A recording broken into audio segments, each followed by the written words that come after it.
Today's guest is an absolute powerhouse of a woman. I had the absolute pleasure of sitting down with Megan Dalla-Camina, CEO and founder of Women Rising. And wow, this conversation was exceptional. It left me feeling empowered. It left me feeling positive about what can be achieved when women come together. But it also made me very aware that there is still a long way to go. Megan and I talk about the challenges that women face in the workplace, and she offers some incredible advice about how to navigate the challenges and what you can personally do about it to ensure that you're setting yourself up for success, both in your career and outside of work as well. We talk about unconscious bias. We talk about job crafting, how to avoid burnout, overcoming your inner critic. Honestly, this podcast is full of information and knowledge and wisdom. So this is one that you could probably listen to 2 or 3 times. I know I could. So make notes, tune in, lean into what Megan says. It's absolutely exceptional. And I really hope that you enjoy this very special episode today. Let me know your biggest takeaway, and let's get started.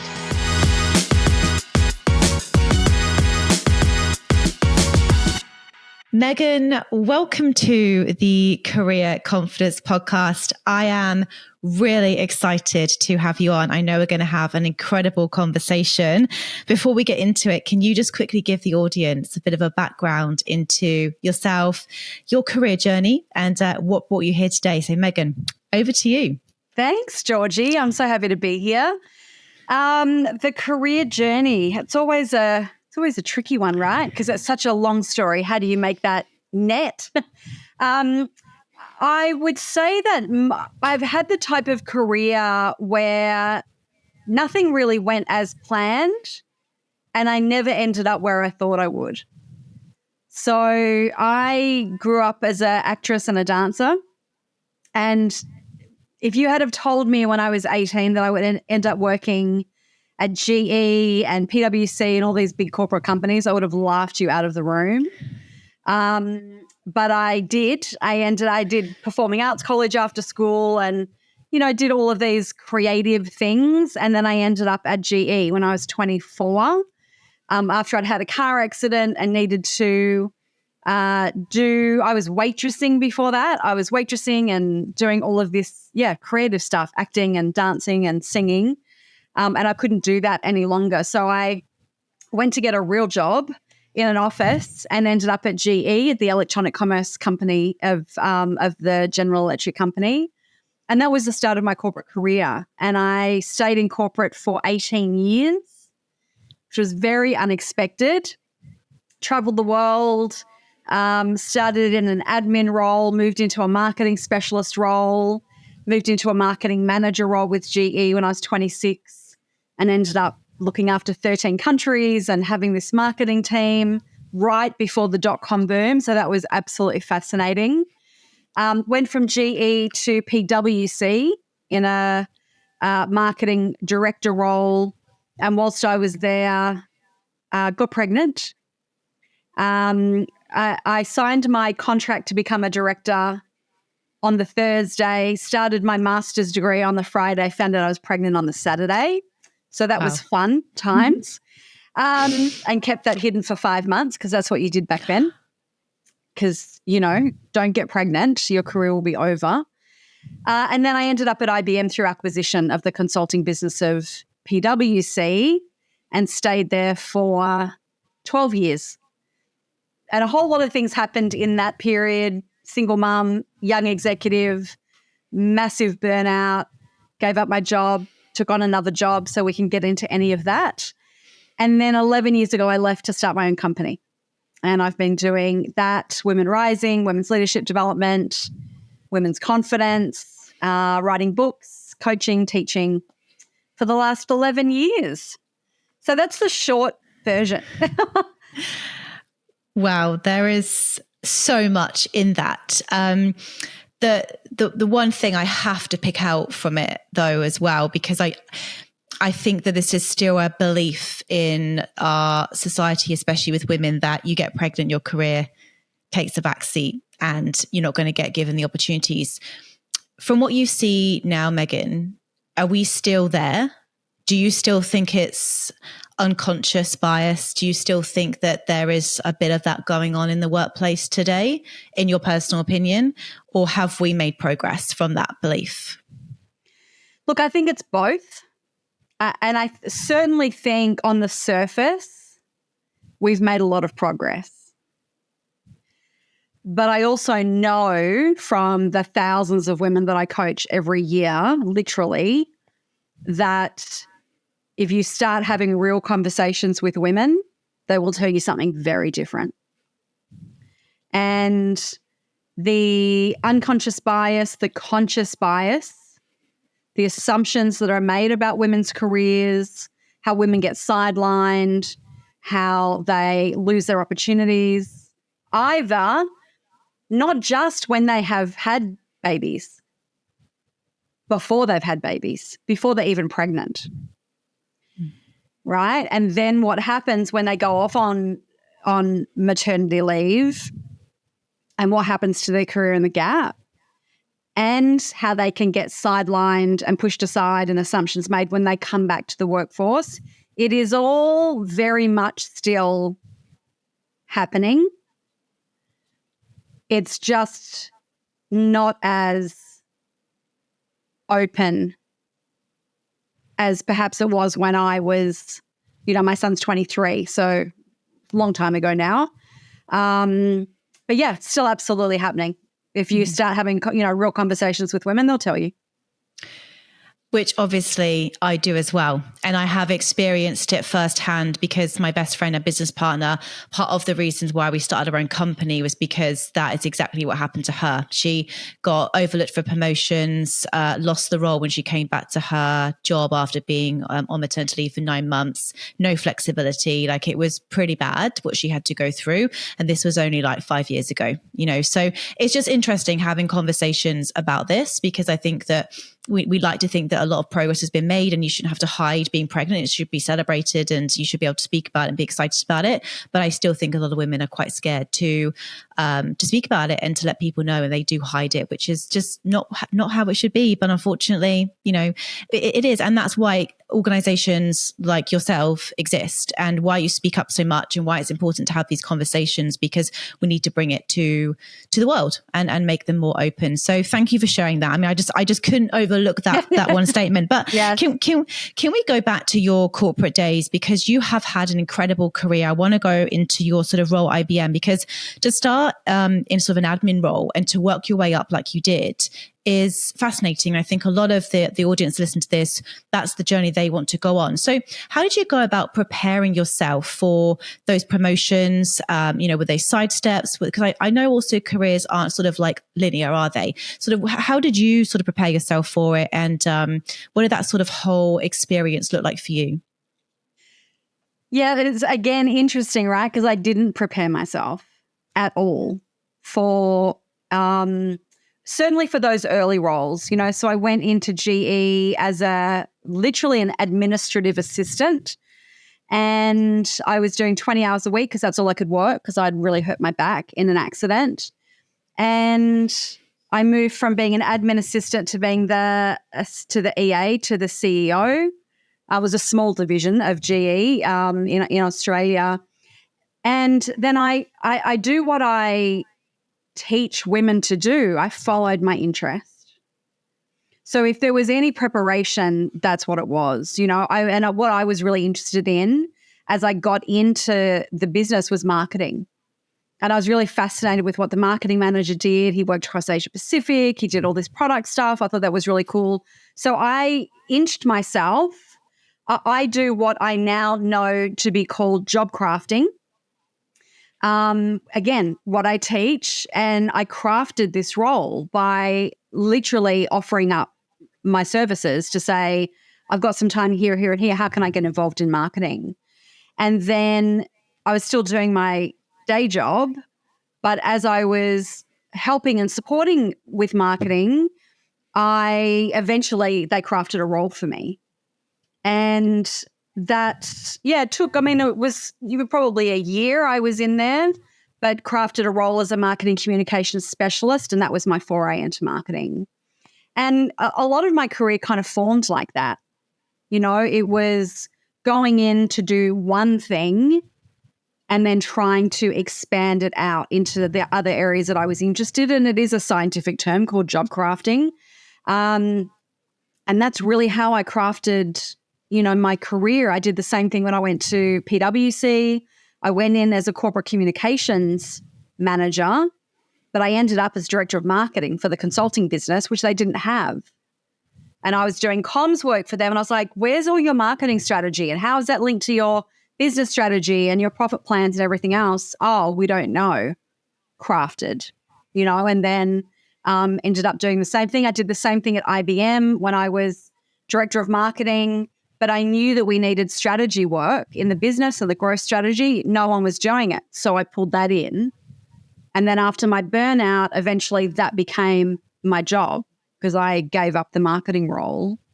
And then I crafted the gender diversity piece and the positive leadership and organizational change piece by showing there's a need here and I can fill that need. And then, the work happens. So I think there's something really important for everyone to understand, but particularly for women to understand around how they craft their career and where their career links with meaning and purpose. And where are those breadcrumbs? Like, where are those pieces that the things that they're really curious about or the things that they're really interested in? And they may not be able to go and pick up a job or like a full-time role or a part-time role in that, but they could inch some things into the role that they're doing and start to expand it in the areas that they're really interested in. I mean, if I hadn't have done that, certainly in my last role as head of strategy at IBM, which I was in for 7 years as a part-time, 4-day-a-week executive, number one, I don't think I'd be doing what I'm doing now because I wouldn't have followed all of those paths. And I certainly don't think I would have lasted in that role for so long because the day job just wouldn't have held my interest. That's really, really fascinating. I've not heard this before, this idea of job crafting, but I absolutely love it. And I think this is where a lot of women especially are going wrong because they're not sort of not looking for the opportunities. They're not being as visible. They're not putting their hands up. I also am concerned, Megan, because when I reflect on my career, a lot of things were caught, not taught. Like I was around very senior people. I was watching them. I was listening. I was very observant. And I think this is where you can identify the gaps in what's kind of needed in the company. So I think that's why a blend of hybrid is really important, especially for younger women coming into the workforce, to be around their senior peers to really understand, oh, that's interesting, like what's going on over there, and being observant and looking for those opportunities and being really curious.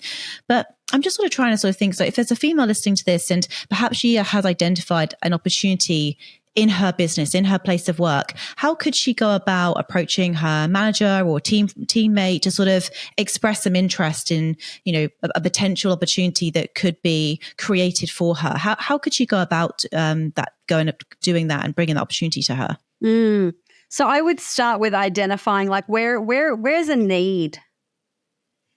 Like I did around all of those examples that I just gave. And like you can start really small. You don't need to like carve out a third of your time to say, I'm going to go and do this. It could be, I've got an hour a week and I'm really interested in this. For me, started off with marketing and then it was, gender diversity, women at work. Who's doing work in this area?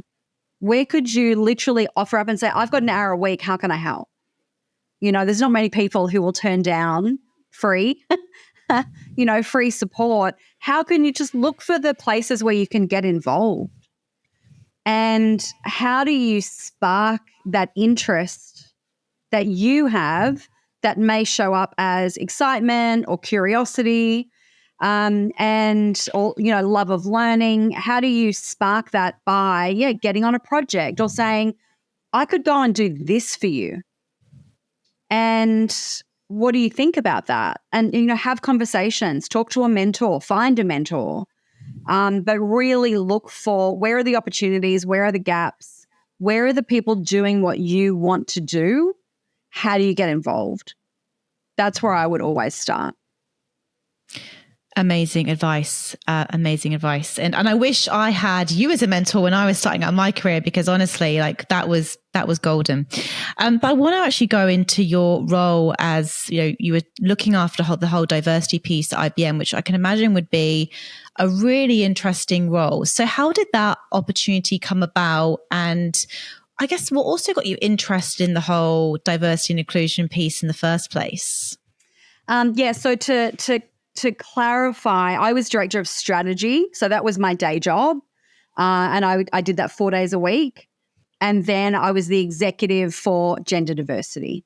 So it was my side. It was like so many of the women that I work with who are now clients, they have their day job as head of technology or they're running part of a business. And then in their spare time, they look after gender or the employee resource group or whatever. So that was my situation. And that ended up being quite a big part of my job. But to start with, I was on the Diversity Council and then ended up taking that ownership role for gender diversity. The way that I first got interested in women at work, again, as with so much of my journey, it was kind of took me by surprise, because up until the time that I hit GE and had my first executive role, I was 34 and I became director of marketing. I didn't really know that there was an issue for women at work, for gender equality. I'd grown up around boys. I was a singer and I was in a band with boys. My high school was a really small school, and my year group for the whole of senior school was 5 girls and 22 boys. Like, just picture that for 5 years, right?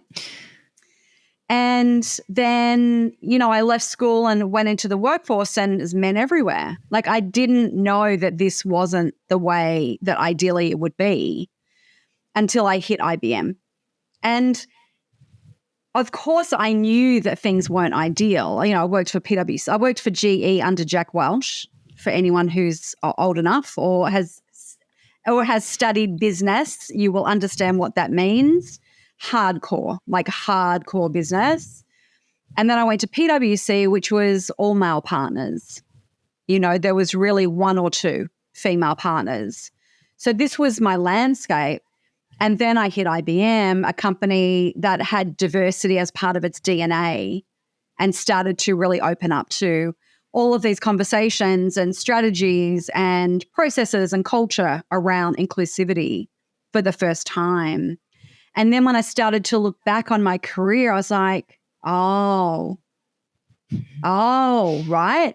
My experience being pregnant and coming back and being bullied, like so many things just started to make so much sense. And I was like, oh, okay, this is interesting. This is something that I want to really start to understand. And then when I had my burnout at 36 and I had a 5-year-old child, I was trying to do my first master's degree. I was this young executive trying to figure out, how do you do this? And I burnt out very badly, to the point that I gave up my director of marketing role, which I'd worked my whole career for. And that's when I was like, there has to be a better way than this. Like, there has to be a better way for women to be able to succeed at work and to do work they're passionate about and to have a family if that's what they choose to do, and to not kill themselves in the process. And that's when I got more involved in the gender work. I did my second master's degree in wellness and positive psychology. I did my yoga teacher training, and I was really just trying to put the pieces together. And it's the way, like, I'm a researcher, it's the way my brain kind of works, is how do you understand the science and then understand the reality and the practice and put all of that together. That's what I've been doing for the last 20 years. So I'll pause there, but does that give you some sense of? Yeah, it really does, because I want to just quickly talk about the whole burnout piece, because it is rife in our society right now. And a lot of the women that I speak to that are executives, business owners, and have a young family, there is struggle in the juggle, and that is, they're constantly being pulled, and I think they experience guilt on all ends, and they're just trying to really navigate and stay on top of everything, and also trying to find time to eat healthy, work out, try and find some time in their day for themselves, and it's almost impossible.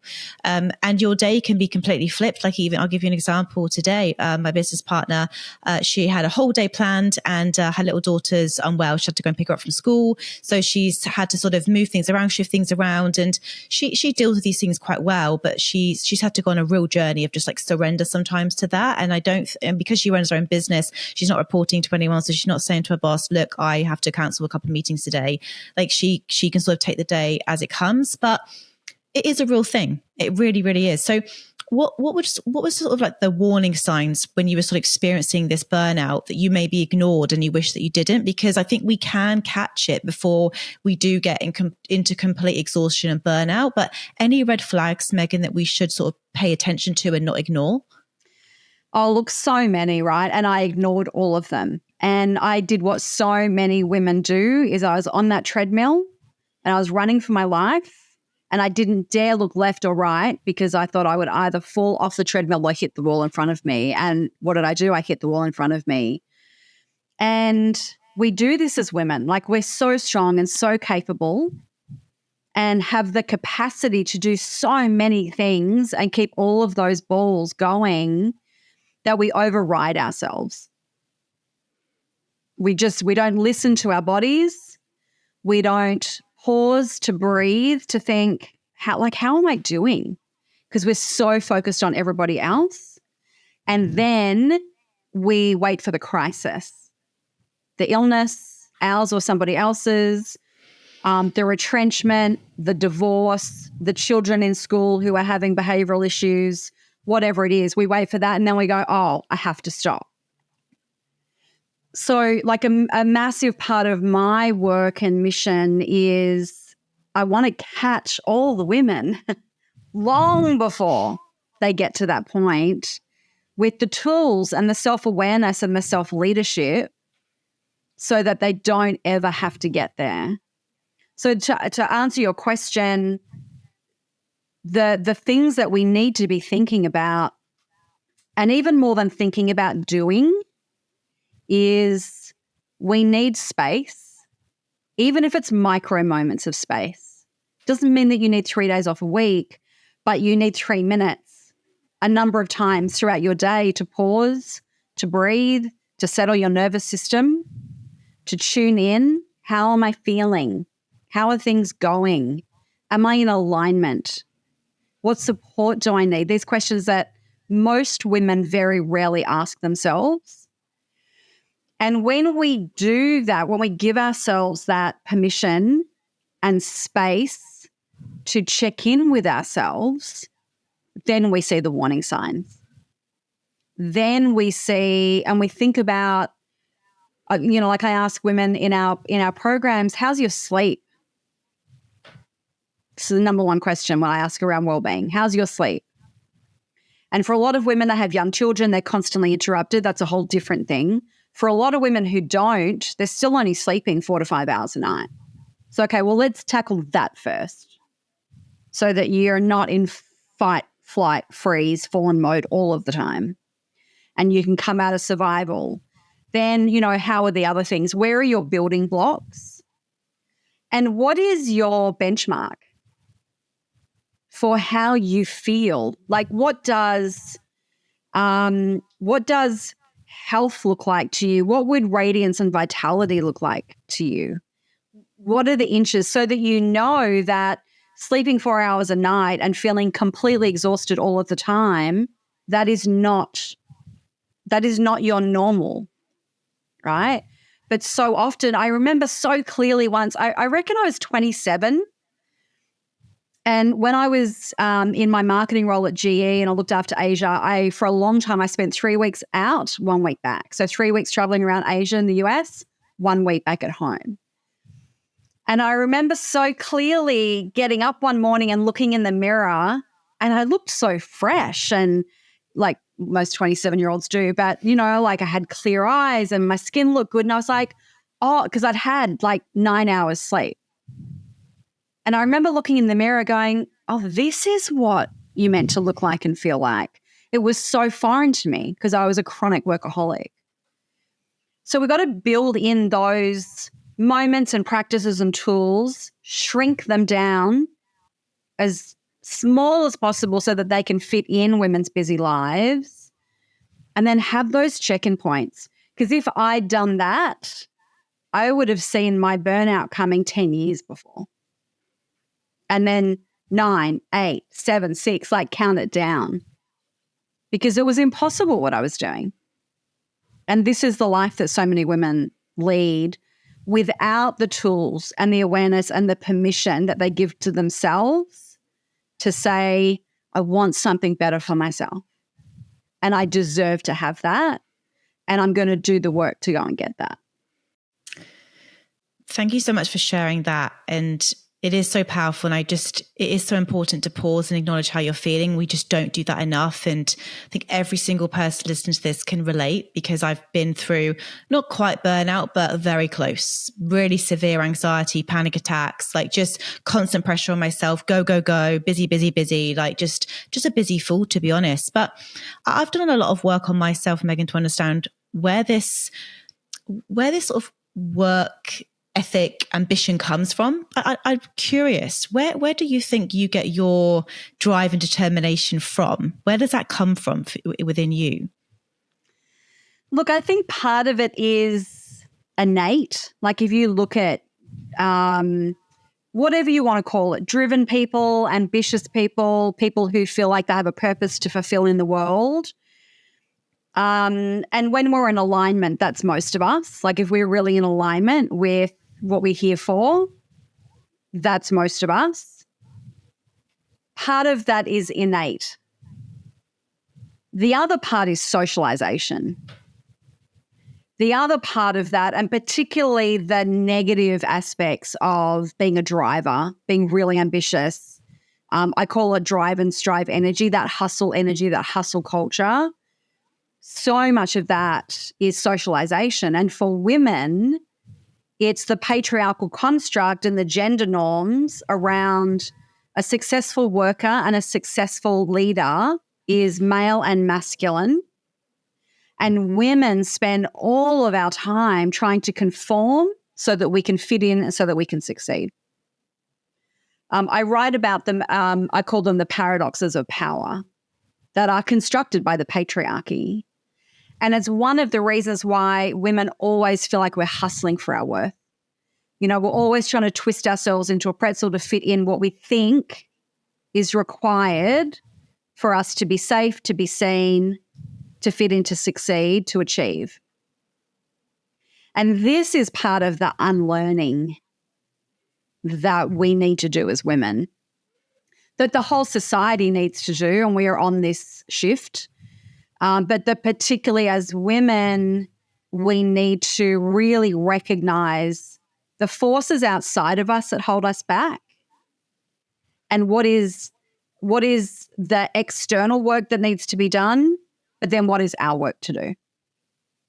And I find that so often as women, and I see this in my community, like we think it's just us.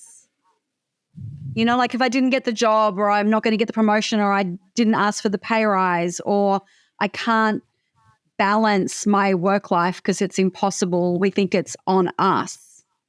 You know, we're not a good enough mother, good enough worker, good enough leader, good enough partner, good enough daughter, all of the things that it's us. And we don't see how we've been set up to fail in the patriarchal system that we exist in. And this is the whole next conversation that we need to have as women. I completely agree. And on that, I really want to seek to understand, you've coached thousands of women now, Megan. You've worked with a lot of, I'm sure, high performers and leaders. And what do you see? What kind of patterns do you see are holding women back the most? Is it a character trait? Is it a belief? Is it a program? Like, what is stopping us from really stepping into our true potential? For me, it's three things. And this is what I've written about in the new Women Rising book that's coming. The first piece is that we don't see and understand the forces that hold us back. We don't see and understand the paradoxes of power and the way that we are not set up as women in society to succeed. So that's part one. That's the first piece. And we don't really talk about that as women. We don't talk about the motherhood paradox. We don't talk about the leadership paradox. We want you to lead, we get told, but not like that. Like, don't lead the way that you would authentically lead. If you want to lead and succeed, then it needs to look like this, which for so many women is not authentic. And we do it to fit in. And then we wonder why we get to a certain leadership level and we're like, I feel like I've lost my soul. And we see so many women in organizations, whether they can articulate it or not, leave.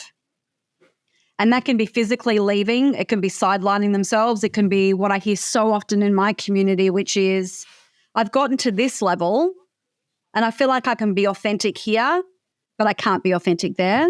So I'm going to sit. I'm going to sit myself here and just, settle for what this looks like.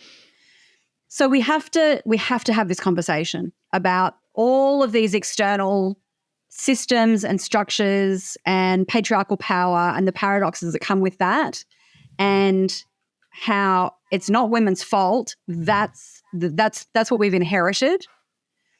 So that's the first piece that holds women back. The second piece is us. It's our inner critic.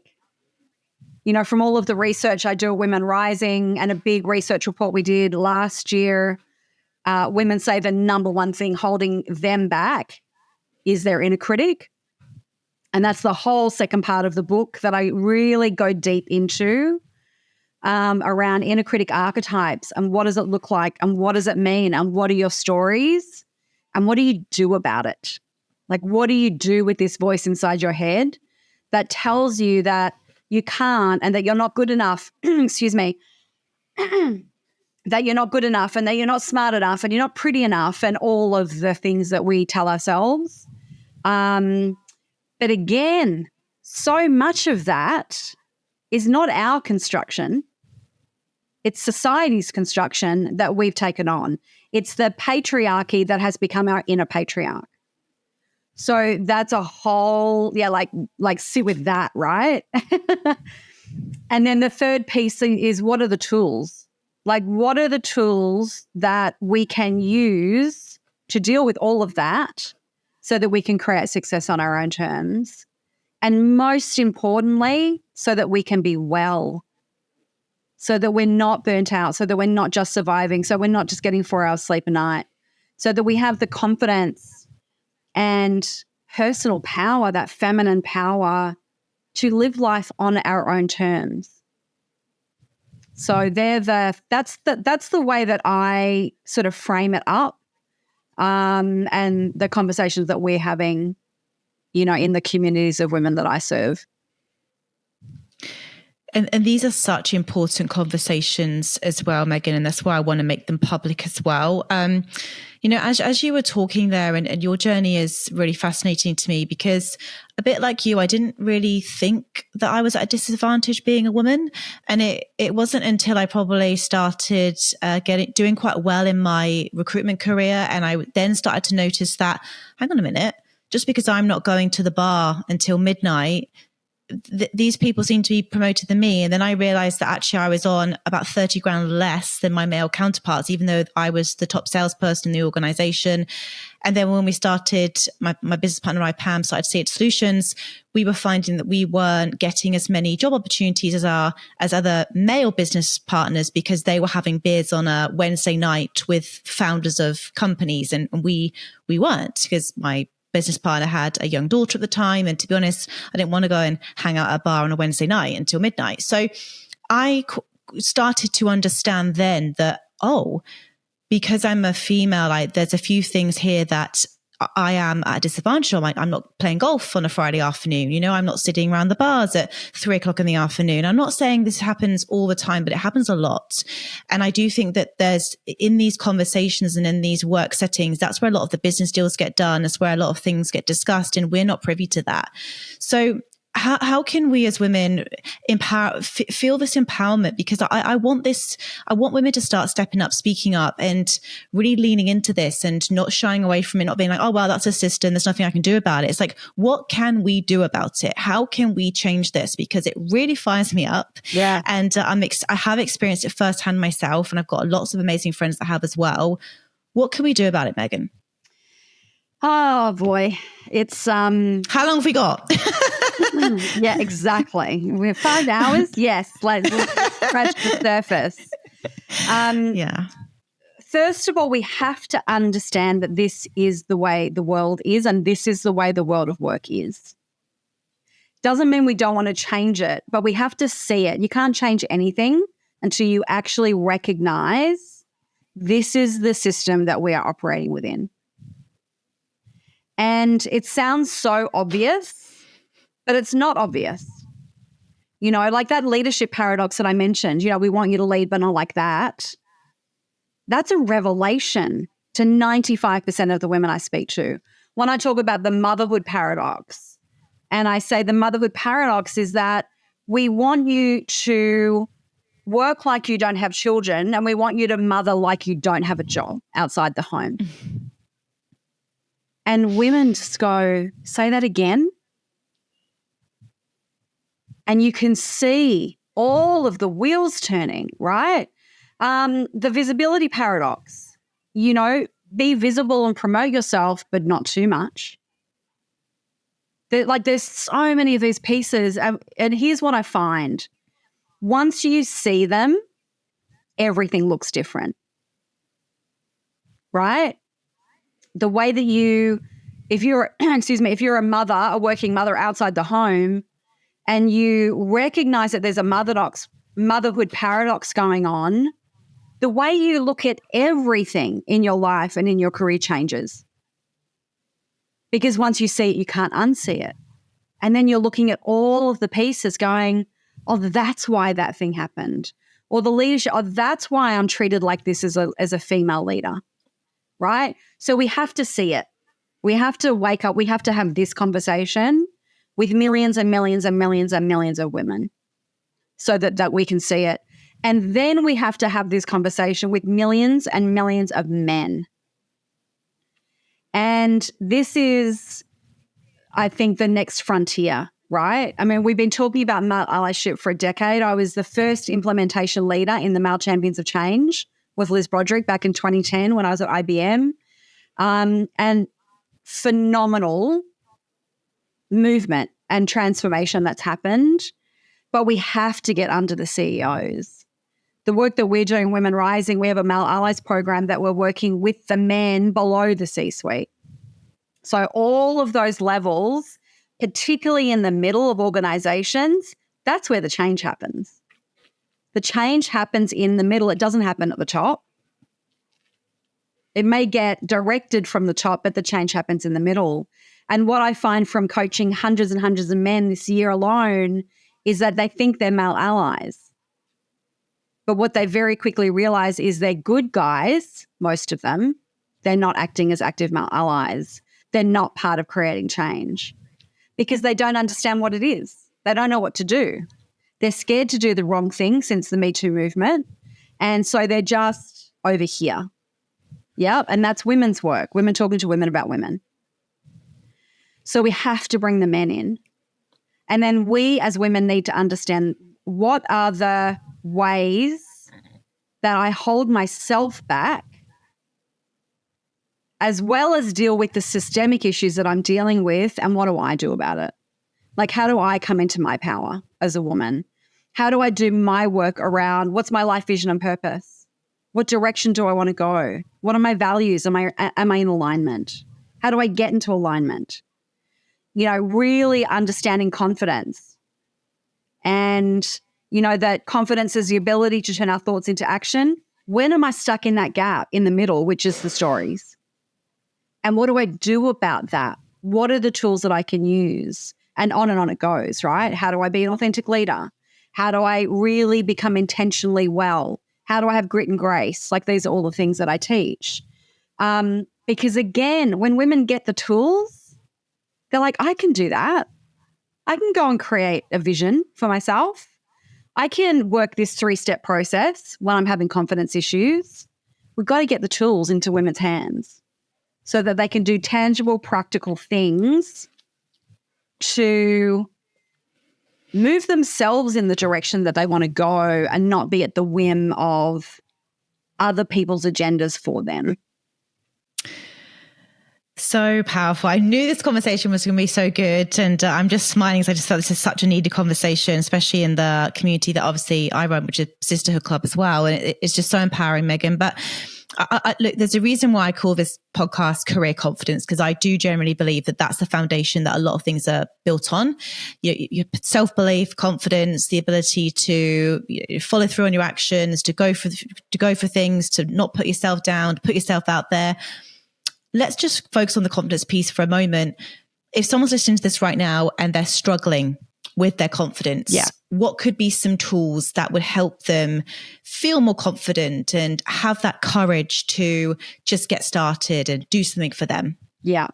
So I actually think it all starts with clarity, and clarity is the first building block and confidence comes next.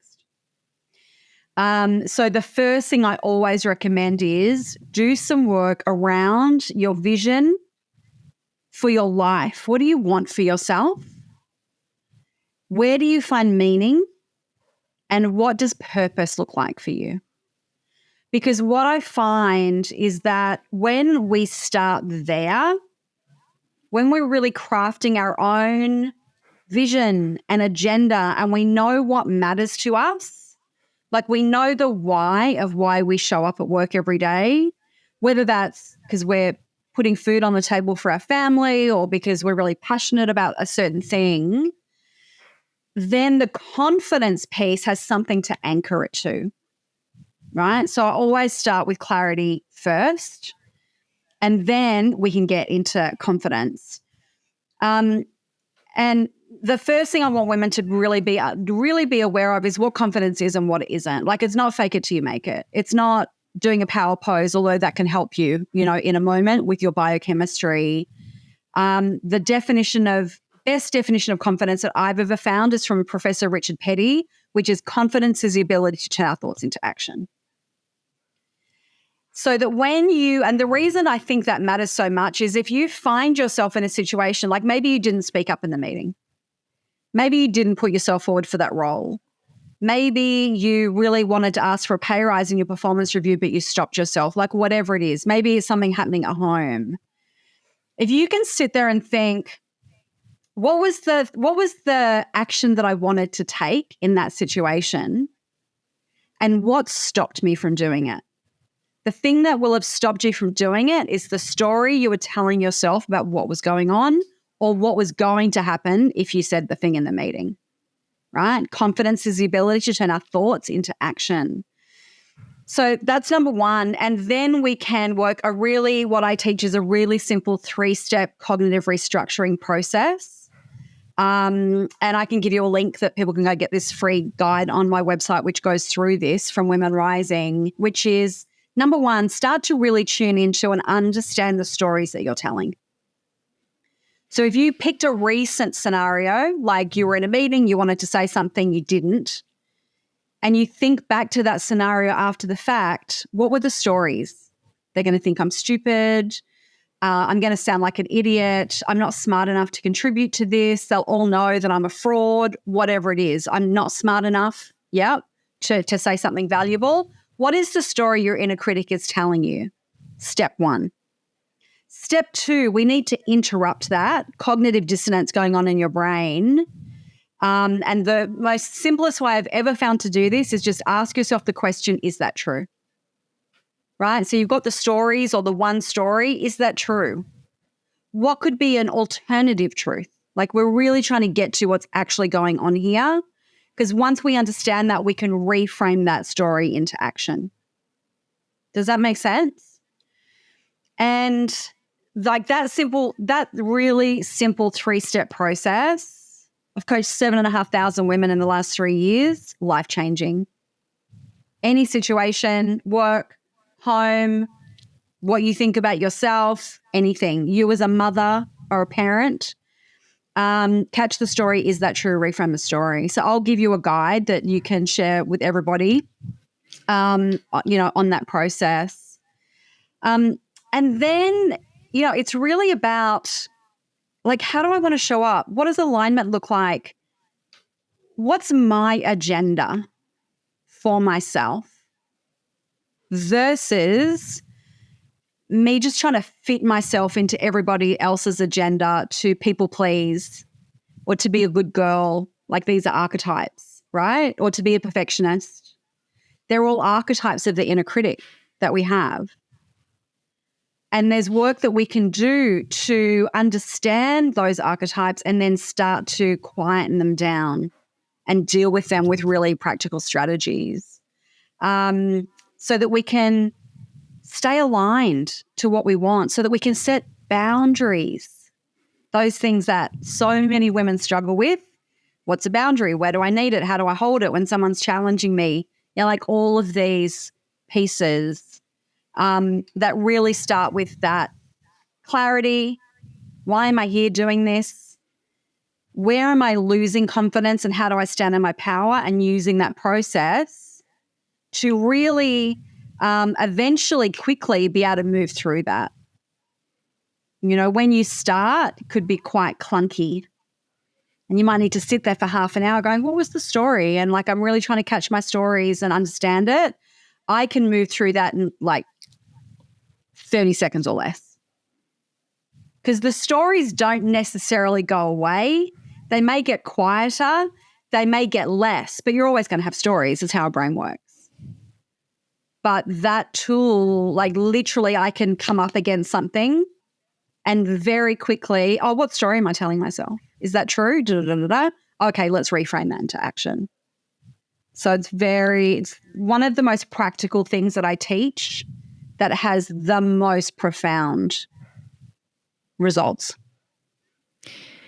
Yeah, that is incredibly powerful. And I was just thinking as you were speaking as well about how this is all very much linked to also that whole self-awareness piece, because if you're not aware of something, you don't have the power to change it. And that's why the whole mindfulness piece, slowing down, not just being on that treadmill running into a wall, like you actually have to find time within the day, within the week to pause and to check in and be like, how am I feeling right now? What's going on inside of me? What am I thinking? What am I feeling? What energy am I bringing into the situation? Like it's so powerful. But I also know there's women out there that be like, I don't have time to pause. And it's like everyone does. It's just all a matter of priority and looking at your day and being really honest with yourself, like that everyone's got time. I would really love to see someone's calendar. Like open it up and I'll tell you exactly where you've got time, because everyone's got a few moments in the day to do this. But it's imperative. If you want to overcome that inner critic, you need to become very aware of what she's saying, because once you become aware of it, you can challenge it. You really do. And like, let's be real, right? And people don't like this. So often we run so hard and we say we don't have time because we don't want to know what's on the other side of the question, right?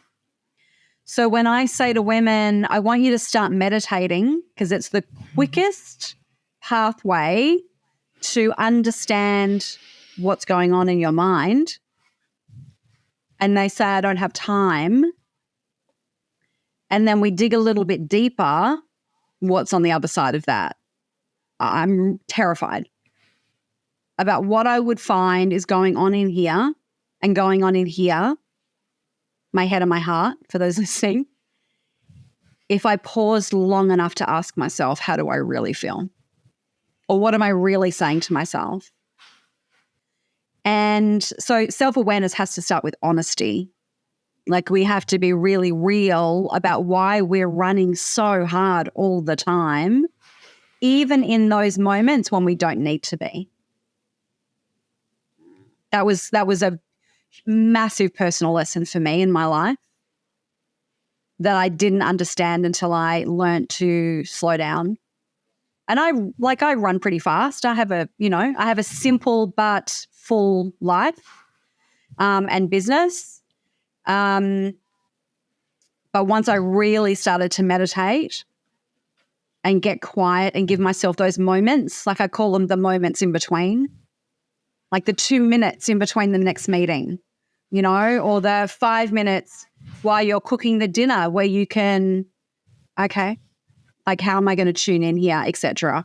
Yeah, life-changing, but not easy. And let's be honest about that. It's not. And I started meditating almost 8 years ago now, Megan, and it fundamentally changed my life. It helped reduce my anxiety. Like I haven't been anxious in years now since understanding my mind and just really learning to tap into myself and understanding how I'm feeling. Journaling was also really powerful for me as well, like getting my thoughts onto paper out of my mind. I've got quite an active mind, and meditating made me realize that. And people go, I can't meditate, my mind's a bit too busy. I'm like, that's a reason to meditate, because you become familiar with yourself. That's the whole part of meditation, to become familiar with who you are and what your mind is saying, what that inner chatter's doing. It's such powerful stuff. And I want women to really take this seriously, because it can be life-changing. The other thing I think is really fascinating as well, and I think you can tell a lot about a person, is the language they use. And when I started paying attention to my language, I was saying things like, I'm overwhelmed, I'm so busy. And now I say, oh, I am maximized. My diary is full. And just that slight shift of language helped me feel less overwhelmed, because if I was constantly saying I'm overwhelmed, I'm busy, it's like you start then attracting that. So I'm very big on our language, on our thoughts, and just being really aware of all these things that are going on internally, because I then believe that does have an impact externally as well, which I'm sure you've probably got similar views there as well, because you're nodding along. So look, this is such powerful stuff. I'm just so glad we're having this conversation. But look, just sort of final thoughts. I appreciate, the time, but I want to go back to that whole leadership point that you made. So I think this is so fascinating, because the women that I'm sort of dealing with at the moment. So I'm about to launch a free mentorship program for women in tech. And the whole reason I did that was because I identified exactly what you just said there, Megan. We've got women at leadership roles, but they want to take the next step.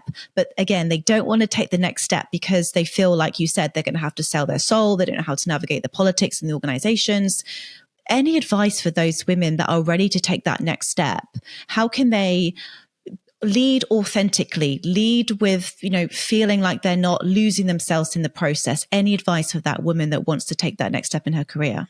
Oh, yes. One of my favorite topics and a massive part of what I teach in the Women Rising program. The first thing we have to understand is, what does authenticity look like and feel like for me? When I'm in alignment with myself, and you've heard me say alignment a number of times, when I'm in alignment with myself, when I feel like I am aligned with my purpose, with my values, that I'm in my integrity, all of these aspects, what does that look like and feel like? I teach a lot about feminine and masculine traits, which are non-gendered. And when we look at traditional models of leadership, it's all masculine. Not all male, but all masculine, and we see female leaders who are as masculine as the men, or even more so. I was one of those leaders earlier in my career before I kind of woke up to, this doesn't feel authentic. So who are we at our core? Who are we at our most authentic? And that's our personal work to do. That's our self-leadership work to do. And then, am I in an environment where I can bring that? Again, it's a hard question to really ask, because we may see a role that we want in an organization that we think we want to be part of, but when we have that really honest conversation with ourselves, or maybe we're doing it with a mentor or a coach or a part of your program or my program, we realize there's no way in hell that I can show up as my authentic self with this manager, in this team, or in this culture. And again, that's hard, right? Because well, then what do I do? And how important is authenticity to me in the way that I show up and lead? And these are the difficult questions that we have to answer. We have to ask, and then we have to answer them for ourselves. But the ideal scenario is that, number one, we do that work. We're on this self-awakening path of who we are, what we want, what does authenticity look like, and what type of leader do I want to be? What's the balance? What's the mix of my traits? Do I skew more masculine? I need to bring some feminine traits in there. Am I authentically feminine, but it's been beaten out of me in the structures that I work in? That was mine. And then where is the role that is aligned to my meaning and purpose, where I can be the type of leader that I want to be? And when we can put those pieces together, that's where I see women really thriving. And then we get the building blocks, right? How do I navigate the politics, and how do I manage my manager, and what does executive presence look like? What's my personal brand? How do I get visible, right? They're all pieces of the leadership journey. But doing all of those without understanding these fundamental pieces, it's a flawed journey. Yeah, and that's when so many women get to that place where they've climbed the ladder, but it's against the wrong wall. And they get there and they're like, I don't want to be here. What was I this? Or, okay, I'm here now. This doesn't feel anything like I thought it would. Like, there's so many versions of those realities for women. So yeah, get clear, understand who you are as your most authentic self and the type of leader you want to be, and then where can you bring that to life? I'm going to have to get you back on, Megan, because this is a whole hour's episode in itself, like how companies can set women up for success, and how that looks like, and how they can build their brand, be more visible. Like, that in itself is an episode. Yeah. So I want to and I want to do that piece justice. So I have to have you back. But look, you've been writing a book. You're doing so many amazing coaching, and your business, and everything's sort of going on for you right now. So what are you working on right now? Obviously, I know your book's about to come out, which is so exciting. Congratulations. It's such a moment when you've published a book. Like, congratulations. How do you fit it all in? How do you not go back to burnout? I guess it's because you're living in alignment and you are full of purpose and loving what you're doing. I guess that's sort of a big part of it, I imagine. It is. And I need to be vigilant because I have a tendency to burn out. And this is like, know thyself, right? Like, I've done so much work on myself. That's my son leaving for work. I've done so much self-awareness and self-awakening work on all levels that I know who I am. And I know, like, I've just come out of an incredibly hectic 12 months and about to go into another hectic 12 months. The book comes out in a couple of months' time. Actually, next month. I'm like, what? I'm starting my PhD in the fall in the US. I run a scaling company. We've got new offerings coming to support women. So I know for myself that I have a very deep spiritual practice. I have a non-negotiable morning practice and evening practice. I have things built in to my day and my life to hold me. Because otherwise I would literally work 16 hours a day because I love what I do so much. So, and I don't work 16 hours a day. I would very rarely work more than 8 hours a day. Yeah, but it's intense. So, yeah, all the things that I talk about and teach, meditation, I walk on the beach, I do yoga, I have mostly healthful meals, I sleep 8 hours. Like, it's all built into structure and hold the work and the life that I want to live in alignment, but I have to be ever vigilant because otherwise it doesn't happen. So to answer your question, what have I got going on? So I'm the founder and CEO of Women Rising. So we run the Women Rising program and the Male Allies program. We run it twice live per year. We're in 63 countries now. It's just the most beautiful, phenomenal experience and gift for me, that I get to run that, coach that, expand that, and do that work. The Women Rising book, I just got them. Like, I literally just got my advanced copies. She's so pretty. So, you know, that's coming out, and working on some new things as well, some new offerings, and some great things over at megandallacamina.com as well as Women Rising. So, and yeah, my PhD research, which I'm so excited about. I can't even tell you. Sounds crazy, I know, but I'm just like, that's what I mean about like, what's calling you? What are you curious about? What are you really interested in? I started a PhD 10 years ago after I did 2 master's degrees because I thought, oh, well, that's the next step. Like I should do that. And it was the wrong program at the wrong time, like in the wrong season. And I stopped because it wasn't right. But this program, I'm just like, I can't get there fast enough. Yeah. I love that. Yeah, you're definitely a busy woman, but you've got so much purpose, and what the work that you do is so important, so important. So I'll make sure that I put all the links to your website, and look, maybe the book might actually be coming out by the time this podcast is live as well. So if it is, I'll make sure that's in there as well, so people go and grab a coffee.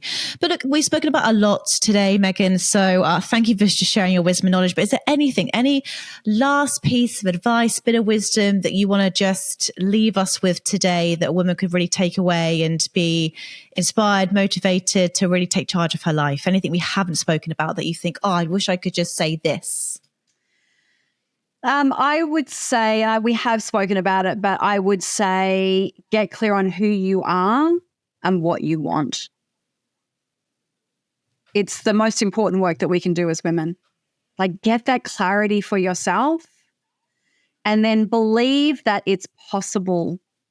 So much of my work is about helping women believe in the possibility of their life and their dreams, however simple that is, you know, and that comes from that clarity of understanding of who am I and what do I want. I mean, you say I'm very busy. I don't classify myself as a busy person. I have a very simple life because that's how I want it. That's how I want to structure it. You know, very simple, small, you know, small circle, live a quiet life, you know, because that's what I designed for myself after living the opposite of that and realizing that's not who I am or what I want. Like it all comes back to that work. And everything else comes from there. Confidence, purpose, authentic, it all comes from that place of who am I in this season of my life? What do I want for myself? And then believing that you can go and create that for yourself, because you can, everyone can. It just may not look like what you think. I absolutely love it. And do you know what? I have just got one more question because you're so good. And I'm just like, oh my God, I have to ask you this because I don't get, you know, it's not many opportunities that I get to speak with someone, you know, with your knowledge. But this is something that I battle with as well. So I think if I go for it, other women will. The conflict. Like, so for me, sometimes my values can conflict. I want to have a very successful business, but I also want to have the freedom. And I know a mum might say, I want to be a really good mother and around for my children and be there when they're home from school, but I also really want to step into that leadership role and I want to get that promotion. I want to be step up in my career.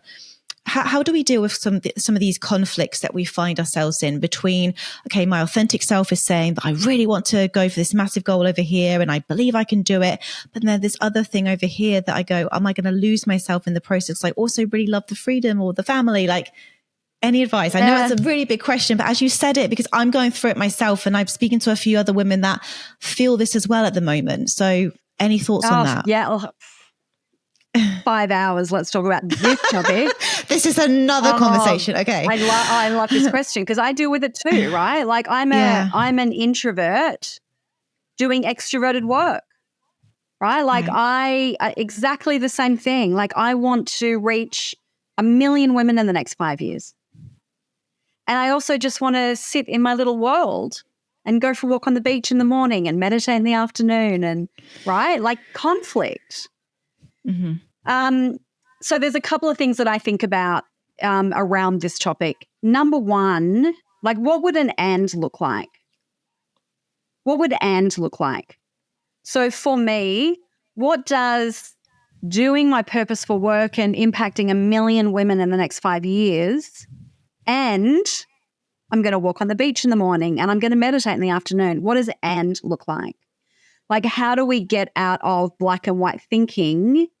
And I'm always asking the question, and I say this to my team ad nauseum, what's the minimum viable path?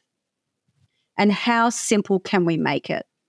And I think they're incredibly powerful questions, whether you're trying to build a business or create a different life or, you know, manage your kids. And like, what does good enough look like? Like, how do you be a good enough mother? How do you be a good enough leader versus I'm going to be perfect and, you know, 5 stars and all of the things. So I think that's really helpful. And the other thing I like to think about and ask women is, what season are you in right now? Mm-hmm. Right? Like when my son was doing his HSC for years 11 and 12, I was, okay, I'm not going to travel. I'm going to be present. I'm not in a massive expansion phase of my business. My number one priority in this season is whatever he needs. And then he finished, and he's been out of school for 4 years.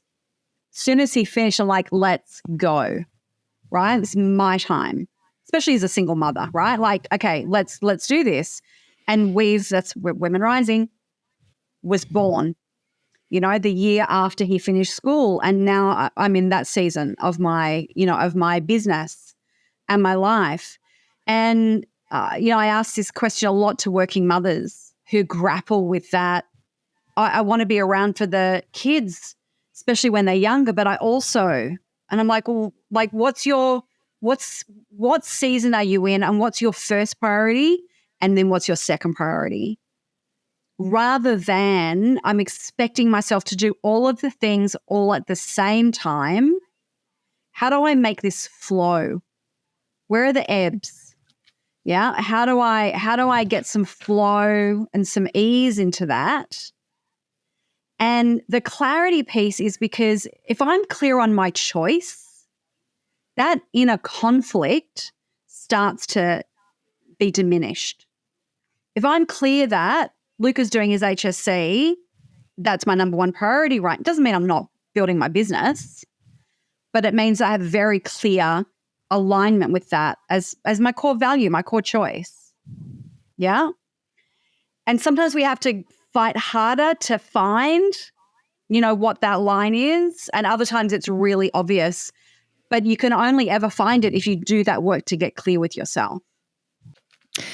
Powerful.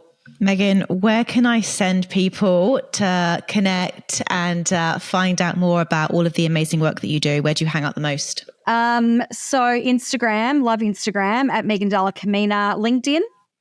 Especially for professional women. We like to hang out a lot. You know, a lot of women hang out on LinkedIn. Same, Megan Dalla-Camina, megandallacamina.com and womenrisingco.com. They're my places where I live. And the Women Rising book, you can just go to womenrisingbook.com. And pretty much everything we talked about today, I write about, in the book. If that's helpful for people, then that would be a great place to start. Well, I would definitely be grabbing a copy, and I highly encourage everyone listening to this to go and grab a copy as well. Megan, thank you so much. It's honestly been a joy. Thank you. For me too. Thank you for all the work that you're doing to support women. Loved our conversation.